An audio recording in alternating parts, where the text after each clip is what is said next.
అందరికీ నమస్కారం. గతంలో కూడా చాలా వీడియోల్లో చెప్పుకున్నాం. ఆడిటర్ల మీద, కన్సల్టెంట్స్ మీద పెనాల్టీలు వేస్తున్నారు, ఇబ్బంది పడుతున్నారు అని చెప్పి గత వీడియోలో కొన్నిట్లో మనం చెప్పుకోవడం జరిగింది. ఇప్పుడు ఢిల్లీ నుంచి మరొక వార్త అందుతున్నది. 285 కోట్లు జిఎస్టి కన్సల్టెంట్ మీద పెనాల్టీ వేయడం జరిగింది. భూపీందర్ కుమార్ కన్సల్టెంట్ గారి పేరు భూపీందర్ కుమార్.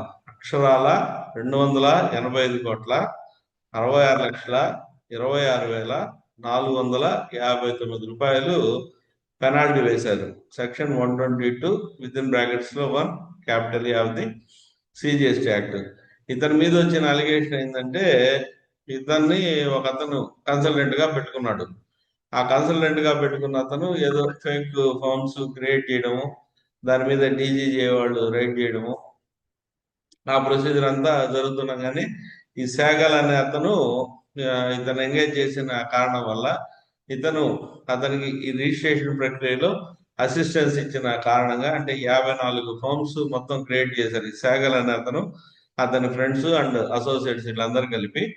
ఆ సేగల్ అనే అతనికి ఈ భూపేందర్ కుమార్ అనే అతను కన్సల్టెంట్ గా ఉన్నందువల్ల ఈ 54 ఫర్మ్స్ లో కూడా, ఈ రిజిస్ట్రేషన్స్ ఇప్పించిన 54 ఫర్మ్స్ లో కూడా ఇతని పాత్ర ఉంది కాబట్టి ఇతను కూడా ఈ 285 కోట్లు ఫేక్ ఐటీసీ లో బెనిఫిట్ పొందాడు కాబట్టి, అంటే సెక్షన్ 122 1A వచ్చేటప్పటికి ఎవరినైనా మనం ఫిక్స్ చేసుకోవచ్చు. కాబట్టి ఇక్కడ ఏమంటారంటే, any person who retains benefit of the transaction. Any person అనేది చాలా కాంప్లికేటెడ్ గా తయారైంది.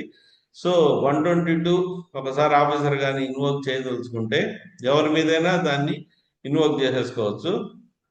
అదే క్రమంలో ఈ భూపీందర్ కుమార్ అనే అతని మీద మీరు సేగల్ అనే అతనికి వాళ్ళ అసోసియేట్స్ కి మీరు హెల్ప్ చేశారు రిజిస్ట్రేషన్ ప్రక్రియలో, మిగతా జిఎస్టి పోస్ట్ రిజిస్ట్రేషన్ యాక్టివిటీస్ లో మీరు హెల్ప్ చేశారు కాబట్టి ఈ 54 ఫార్మ్స్ క్రియేట్ చేయడంలో, వాటిని ఆపరేట్ చేయడంలో, ఈ ఫేక్ ఇన్పుట్ ని పాస్ ఆన్ చేయడంలో కన్సల్టెంట్ గా మీకు తెలిసే ప్రతి ఒక్కటి జరిగింది కాబట్టి, అంటే గవర్నమెంట్ సైడ్ ఆర్గ్యూ ఢిల్లీ హైకోర్టులో గవర్నమెంట్ వాళ్ళు ఆర్గ్యూ చేసింది ఇదే.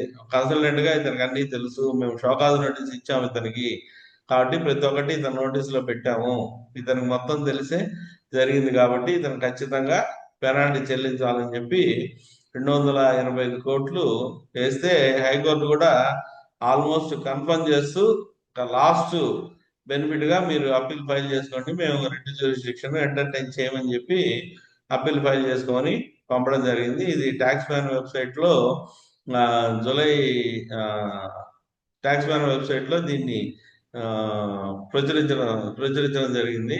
176 taxman.com 356 ఢిల్లీ హైకోర్టు సైటేషన్ అది. Bhupinder Kumar versus additional commissioner adjudication CGST Delhi north. ఇది కరెక్ట్ గా మొన్న 1 ఫిబ్రవరి 2025 నాడు ఆర్డర్ పాస్ చేశారు. 1 ఫిబ్రవరి 2025 నాడు ఆర్డర్ పాస్ చేయడం, వెంటనే ఇది కోర్టుకు రావడం, కోర్టు దీన్ని 7 జూలై నాడు రిజెక్ట్ చేయడం అన్ని జరిగిపోయినాయి.